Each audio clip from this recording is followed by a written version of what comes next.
Bienvenue, bienvenue à chacun, bienvenue à chacune en ce vendredi saint. Résonne en nous encore cette parole, car Dieu a tellement aimé le monde qu'il a donné son Fils unique, afin que quiconque croit en lui ne soit pas perdu, mais qu'il ait la vie éternelle.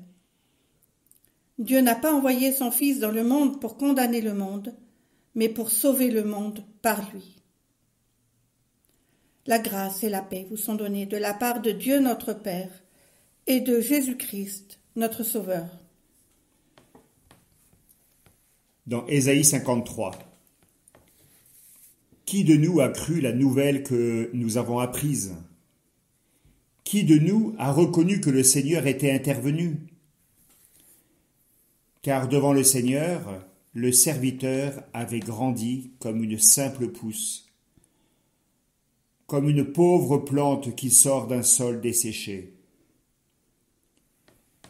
Il n'avait pas l'allure ni le genre de beauté qui attire les regards. Il était trop effacé pour se faire remarquer. Il était celui qu'on dédaigne, celui qu'on ignore, la victime, le souffre-douleur. Nous l'avons dédaigné. Nous l'avons compté pour rien, comme quelqu'un qu'on n'ose pas regarder. Or, il supportait les maladies qui auraient dû nous atteindre. Il subissait la souffrance que nous méritions. Mais nous pensions que c'était Dieu qui le punissait ainsi, qui le frappait et l'humiliait. Pourtant, il n'était blessé que du fait de nos crimes. Il n'était accablé que par l'effet de nos propres torts. Il a subi notre punition, et nous sommes acquittés. Il a reçu les coups, et nous sommes épargnés. Nous errions tous, çà et là, comme un troupeau éparpillé, c'était chacun pour soi. Mais le Seigneur lui a fait subir les conséquences de nos fautes à tous. Il s'est laissé maltraiter sans protester, sans rien dire, comme un agneau qu'on mène à l'abattoir, comme une brebis devant ceux qui l'attendent. On l'a arrêté, jugé, supprimé, mais qui se souciait de son sort? Or il était éliminé du monde des vivants, il était frappé à mort du fait des crimes de mon peuple. On l'a enterré avec les criminels, dans la mort, on l'a mis avec les riches, bien qu'il n'ait pas commis de violence, ni pratiqué la fraude.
Dans l'évangile de Jean, au chapitre 18, Jésus s'en alla avec ses disciples de l'autre côté du ruisseau du Cédron. Il y avait là un jardin dans lequel il entra avec ses disciples. Judas, celui qui le trahissait, connaissait aussi l'endroit, parce que Jésus et ses disciples y étaient souvent venus ensemble. Judas se rendit donc au jardin, emmenant avec lui une troupe de soldats et des gardes fournis par les chefs des prêtres et le parti des pharisiens. Ils étaient armés et portaient des lanternes et des flambeaux. Alors Jésus, qui savait tout ce qui devait lui arriver, s'avança vers eux et leur demanda : « Qui cherchez-vous » Ils lui répondirent : « Jésus de Nazareth. » Jésus leur dit : « C'est moi. » Simon-Pierre avait une épée, il la tira, frappa le serviteur du grand prêtre et lui coupa l'oreille droite. Ce serviteur s'appelait Malchus. Mais Jésus dit à Pierre : « Remets ton épée dans son fourreau. Penses-tu que je ne boirai pas la coupe de douleur que le Père m'a donnée ?» La troupe de soldats, avec leurs commandants et les gardes des autorités juives, se saisirent alors de Jésus et le ligotèrent. Ils le conduisirent tout d'abord chez Anne. Celui-ci était le beau-père de Caïphe, qui était grand prêtre cette année-là. Or, c'est Caïphe qui avait donné ce conseil aux autorités juives : « Il est de votre intérêt qu'un seul homme meure pour tout le peuple. » Simon-Pierre et un autre disciple suivaient Jésus. La servante qui gardait la porte dit à Pierre : « N'es-tu pas, toi aussi, un des disciples de cet homme-là » ? « Non, je n'en suis pas, répondit-il. Il faisait froid, c'est pourquoi les serviteurs et les gardes avaient allumé un feu autour duquel ils se tenaient pour se réchauffer. Pierre aussi se tenait avec eux et se réchauffait.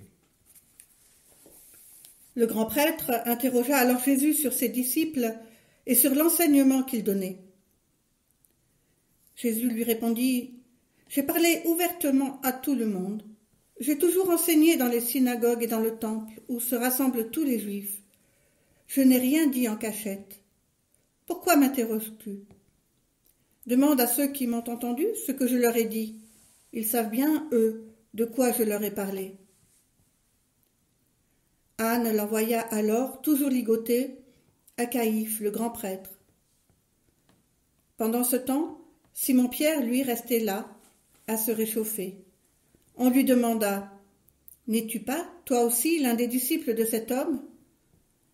Mais Pierre le nia, en disant : « Non, je n'en suis pas. » L'un des serviteurs du grand prêtre, qui était parent de l'homme à qui Pierre avait coupé l'oreille, lui dit : « Est-ce que je ne t'ai pas vu avec lui dans le jardin ?» Mais Pierre le nia de nouveau, et à ce moment même, un coq chanta.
Seigneur, nous te prions.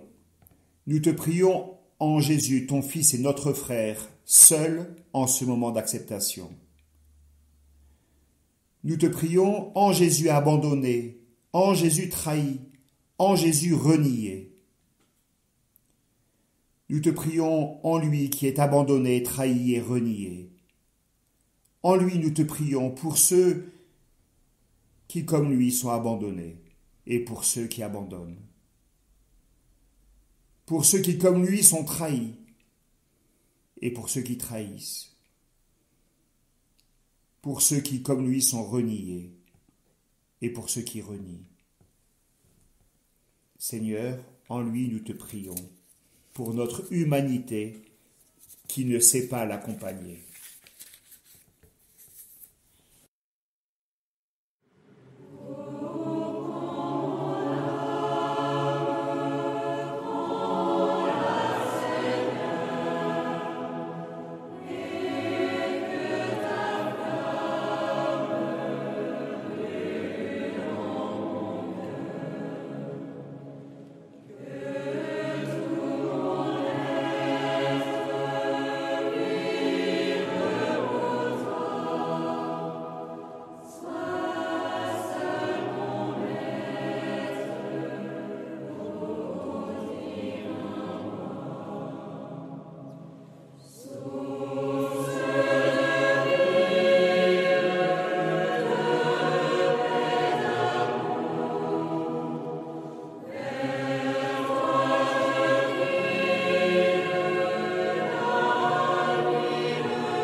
Puis on emmena Jésus de chez Caïphe au palais du gouverneur romain.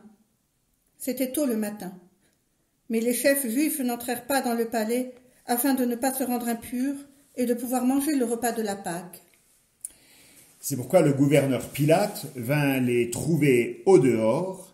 Il leur demanda « De quoi accusez-vous cet homme ?»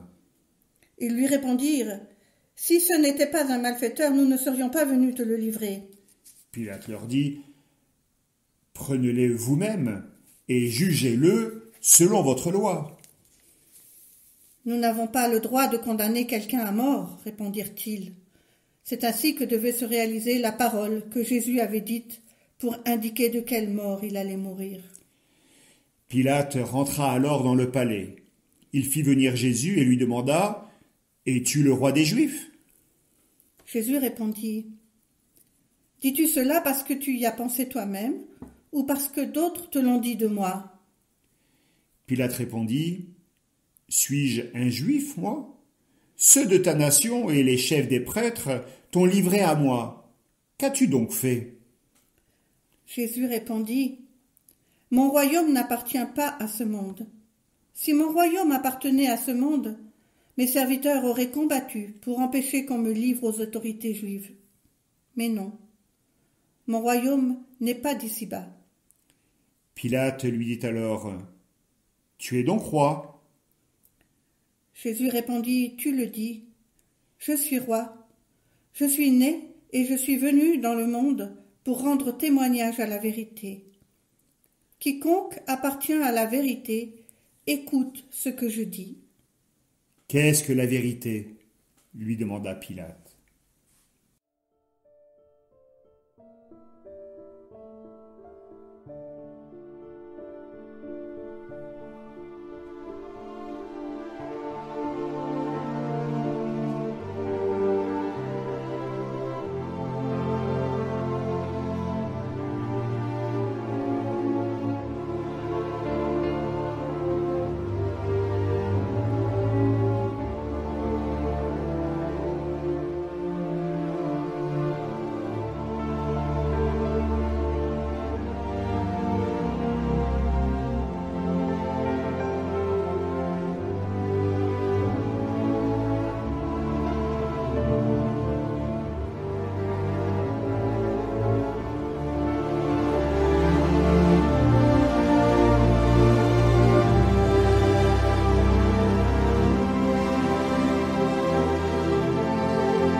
Après ces mots, Pilate alla de nouveau trouver les Juifs au dehors. Il leur déclara « Je ne trouve aucune raison de condamner cet homme. Mais selon la coutume que vous avez, je vous libère toujours un prisonnier à la fête de Pâques. Voulez-vous que je vous libère le roi des Juifs ?» Ils lui répondirent en criant « Non, pas lui, c'est Barabbas que nous voulons. » Or, ce Barabbas était un brigand. Alors Pilate ordonna d'emmener Jésus et de le frapper à coups de fouet. Les soldats tressèrent une couronne avec des branches épineuses et la posèrent sur la tête de Jésus. Ils le revêtirent aussi d'un manteau rouge. Ils s'approchaient de lui et lui disaient « Salut, roi des Juifs !» et ils lui donnaient des gifles. Pilate sortit une nouvelle fois et dit à la foule « Eh bien, je vais vous l'amener ici, dehors, afin que vous compreniez que je ne trouve aucune raison de condamner cet homme. » Jésus sortit donc. Il portait la couronne d'épines et le manteau rouge. Et Pilate leur dit « Voici l'homme. » Mais lorsque les chefs des prêtres et les gardes le virent, ils crièrent « Cloue-le sur une croix, cloue-le sur une croix. » Pilate leur dit « Allez le clouer vous-même sur une croix, car je ne trouve personnellement aucune raison de le condamner. » Les Juifs lui répondirent: Nous avons une loi, et selon cette loi, il doit mourir, car il a prétendu être le Fils de Dieu. Quand Pilate entendit ces mots, il eut encore plus peur. Il rentra dans le palais et demanda à Jésus: D'où es-tu? Mais Jésus ne lui donna pas de réponse. Pilate lui dit alors: Tu ne veux pas me répondre? Ne sais-tu pas que j'ai le pouvoir de te relâcher et aussi celui de te clouer sur une croix?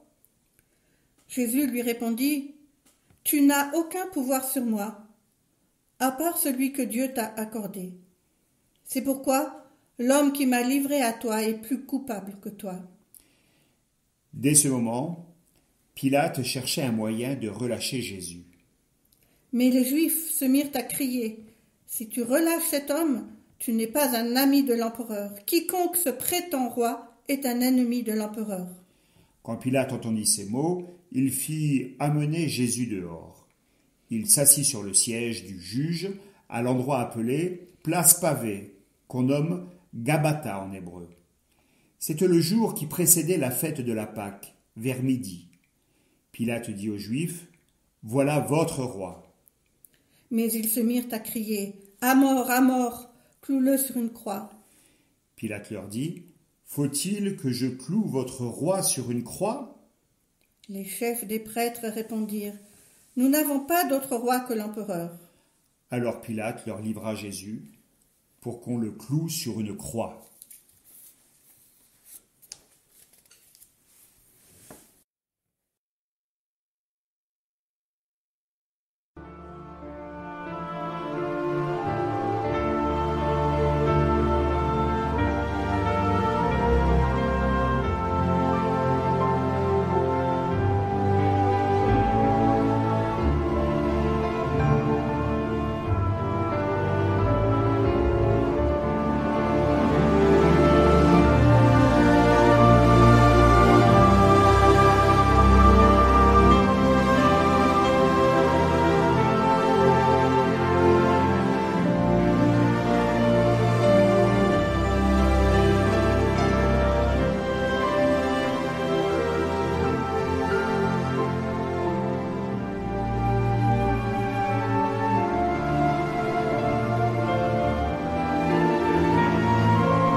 Seigneur, nous te prions.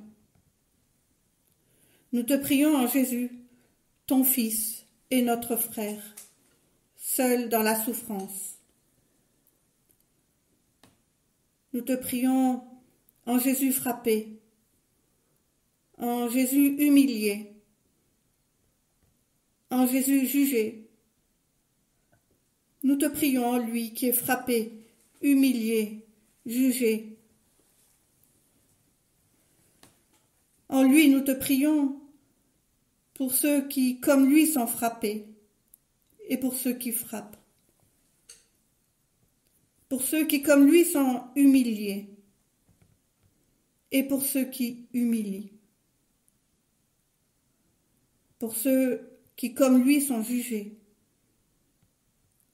et pour ceux qui jugent. Seigneur, en lui, nous te prions pour notre humanité qui ne sait pas le reconnaître.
Ils emmenèrent donc Jésus. Celui-ci dut porter lui-même sa croix pour sortir de la ville et aller à un endroit appelé le lieu du crâne, qu'on nomme Golgotha en hébreu. C'est là que les soldats clouèrent Jésus sur la croix. En même temps, ils mirent 2 autres hommes en croix de chaque côté de Jésus, qui se trouvaient ainsi au milieu. Pilate ordonna aussi de faire un écriteau et de le mettre sur la croix. Il portait cette inscription « Jésus de Nazareth, le roi des Juifs ». Beaucoup de Juifs lurent cet écriteau, car l'endroit où on avait mis Jésus en croix était près de la ville et l'inscription était en hébreu, en latin et en grec. Alors, les chefs des prêtres juifs dirent à Pilate « Tu ne dois pas laisser cette inscription, le roi des Juifs, mais tu dois mettre « Cet homme a dit, je suis le roi des Juifs ». Pilate répondit « Ce que j'ai écrit reste écrit ». Quand les soldats eurent mis Jésus en croix, ils prirent ses vêtements et les divisèrent en 4 parts, une pour chaque soldat. Ils prirent aussi sa tunique qui était sans couture, tissée en une seule pièce du haut en bas. Les soldats se dirent les uns aux autres, ne déchirons pas cette tunique, mais tirons au sort pour savoir à qui elle appartiendra. C'est ainsi que devait se réaliser le passage de l'Écriture qui déclare « Ils se sont partagés mes habits, ils ont tiré au sort mon vêtement. Voilà ce que firent les soldats. » Après cela, comme Jésus savait que maintenant tout était achevé, il dit pour accomplir le texte de l'Écriture « J'ai soif ». Il y avait là un vase plein de vinaigre. Les soldats trempèrent donc une éponge dans le vinaigre, la fixèrent à une branche d'hysope et l'approchèrent de la bouche de Jésus. Jésus prit le vinaigre, puis il dit « Tout est achevé ». Alors, il baissa la tête et mourut.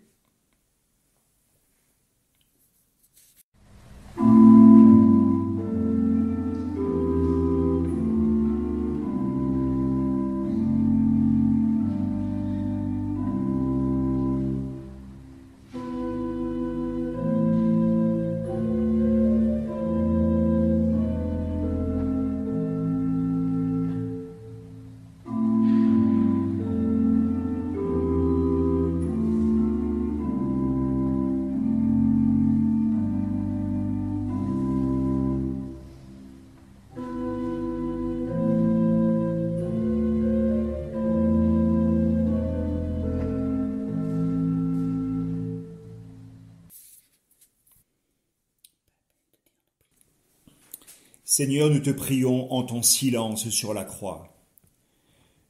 Nous te prions pour tous ceux qui sont emmurés dans leur souffrance morale et physique.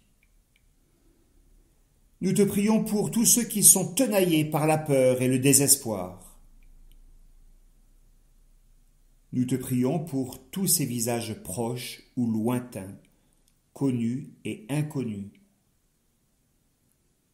Nous te prions par la voix des premiers témoins qui ont reconnu dans ce corps supplicié, déchiré, abandonné, la présence même de Dieu. Nous te prions avec tous ceux qui ont reconnu ta présence même au milieu de la mort. Désormais, nous savons qu'il n'y a aucun mur de souffrance que tu ne puisses franchir, aucun désespoir que tu ne puisses illuminer de ta présence. Aucune peur que tu ne puisses apaiser, car rien, ni la souffrance, ni la peur, ni le désespoir, rien ne pourra jamais nous séparer de l'amour que tu nous as manifesté en Jésus-Christ. Sur cette croix, et avec les témoins qui nous ont précédés, nous reconnaissons ton Fils Jésus-Christ, mort pour notre salut.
Je détruirai la sagesse des sages et j'anéantirai l'intelligence des intelligents. Où est le sage? Où est le docteur de la loi? Où est le raisonneur de ce siècle? Dieu n'a-t-il pas rendu folle la sagesse du monde? En effet, puisque le monde, par le moyen de la sagesse, n'a pas connu Dieu dans la sagesse de Dieu, c'est par la folie de la prédication que Dieu a jugé bon de sauver ceux qui croient. Les Juifs demandent des signes et les Grecs recherchent la sagesse. Mais nous prêchons un Messie crucifié. Scandale pour les Juifs, folie pour les païens, mais pour ceux qui sont appelés, tant juifs que grecs, il est Christ, puissance de Dieu et sagesse de Dieu.